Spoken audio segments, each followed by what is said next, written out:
video I've been wanting to make for a while, and it's how to be good in athletics and academics. And first, let's talk about why I think this is important. So, pretty much most of the successful men these days, they're both very smart and they're both very athletic. And these two combinations is what puts men from the bottom all the way to the top. And I think you need both of these things really in order to succeed in this modern day world. Because back in the caveman days, really you only need to be athletic. I mean, you need a little bit of wits to get you about in the forest and whatever, but you need to be more athletic so you can hunt down and kill the animals for the food, and so you got enough stamina to get the food and build your shelter and build your fire and survive.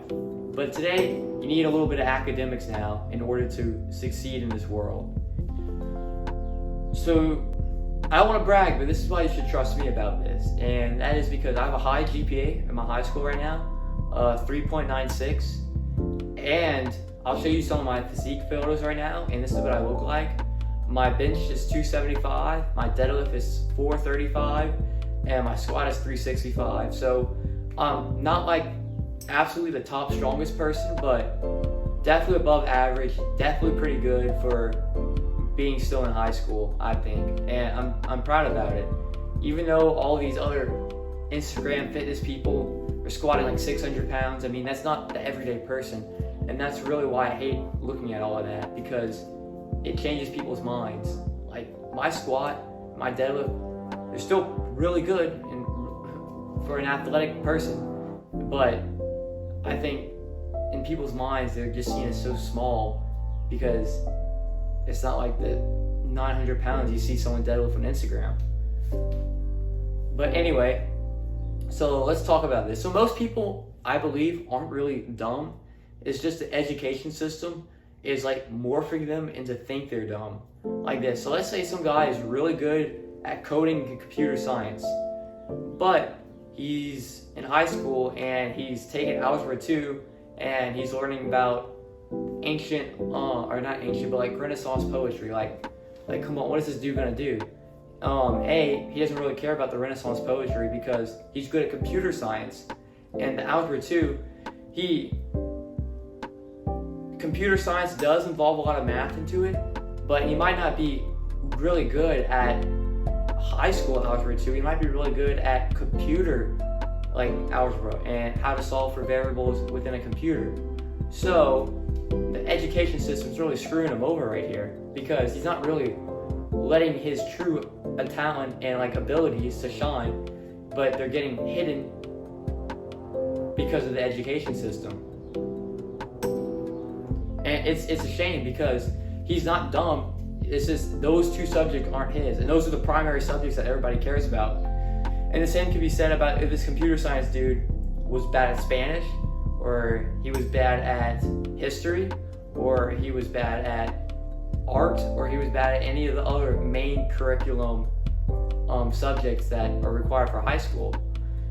And it's just a shame for him. So I think that the education system needs to be tweaked a little bit about this. But the good news is once you get into a job or in college, then you really get to go into your specific major. But high school is important about this because it determines what college you get into. So, but anyway, that was a little rant. I think that computer science dude should just try to do good in school so he can get into college, because you need a college degree if you want to get hired onto computer science, and you probably need some more advanced learning if you want to open up your own business in computer science, but not necessarily. It just makes your portfolio look better for other people. But in high school, he should get good grades, so if he wants to go to college, he can, but he should also keep diving and deepening his knowledge in computer science, because that's really the most important thing that he has that he can contribute. He shouldn't just let that go aside so he can focus on his grades. I'd say focus on that ability better, so when he gets out of high school, he can have more talent and more impact into his surroundings. So that's really the academic side about this, and this is what I feel that most people should do. about their academics and increase their intelligence. But now let's go to the athletic side. So really, it's just about going in the gym. And I already made a whole video about everything you need to know about the basics of going into the gym and getting ready. But even if you have bad genetics, everybody can build muscle. Like, everybody can build muscle. Some people can build it faster and a little bit fuller than others, but everybody can do it, and there's no doubt about that. It just takes time. But if you aren't seeing progress, you might need to change up your split or your intensity a little bit, because it shouldn't take like an unnecessarily long amount of time for you to gain muscle. But it is a little slow of a process. So just look up other YouTube videos, doesn't have to be mine, about how to get into the gym, how to get fit, and then you're gonna increase your athletics by a lot like that. And then I would pick a sport and then you can go like dive deep into that sport after. So, because everybody should look good, look toned, look muscular, but I play tennis, so I'll use this. So I really like tennis. So after I train the gym, I go play tennis after, so I can increase in a specific sport, because that makes your athletics look that much better. If all you do is train to be healthy, which is not a bad thing, but it doesn't get that little like pizzazz into your like portfolio about who you are as a person, what your hobbies are, you know what I mean? So you need to train and then do like a specific sport after. And your training could be your specific sport. Like if you want to do a powerlifting competition or a bodybuilding competition, then you can train really hard in the gym so you can do that. So you can add that little like pizzazz and that little like uniqueness about your athletics in your life. And the same thing with running. Most people run to be healthy, but I think you need to run for like some purpose. It could be as simple as a local 5K in your neighborhood and you just want to do a good time at it. But just that little event is going to add so much pizzazz and so much just uniqueness into your life and into your portfolio. And then other people are going to notice about that too and be like, dang, he's been training for this 5K for the past 5 months. And they're going to respect you a lot more than just saying, I run every day just to be healthy. That's the way I look at it, and that's the way I'm going to do my training. Because when I go in the gym, I train like I am a bodybuilder. I train like I am a powerlifter. I train like I'm a professional tennis player. I have that mentality going in so I can give it my all. And then when I do a competition, I do better in it, and it makes me look better.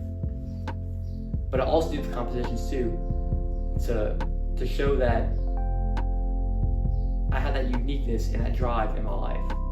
It wasn't a full guide about how to be athletic and have good academics, but I think these are the main philosophies that you should consider when you are applying these two things, because everybody's situation is different. I don't know yours, but I think this is a good general view about it, and I really hope this helps you. If you want more content on the philosophy side about how I live my life and how I think other people should live theirs, then just subscribe, comment, let me know you like this, because normal posts are about fitness and about my engineering abilities. But this is the mindset I have going into both of those things. So thanks for watching. I'll see y'all later.